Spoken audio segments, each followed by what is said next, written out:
Hello guys, and today I'm going to show you how to create a schema on MySQL Workbench. So as you can see here on the screen, this is the process. These are the things that you need to do. First is you need to install MySQL, and of course you have your MySQL Workbench. And then after that, you need to make a MySQL connection, and then that's the time for you to create a schema. So in my case, I am using SAM, a server in which MySQL is already installed, and then you need to start your MySQL. Okay, so this time I'll click this plus button, and then let's say local PC. I'm going to make a connection.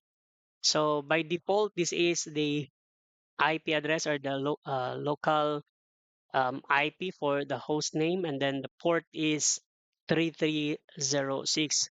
So the port depends on the port of the MySQL. So in my case, it is 3306. So the default username is root, and then the password is empty, and then test option, continue, and it's successful.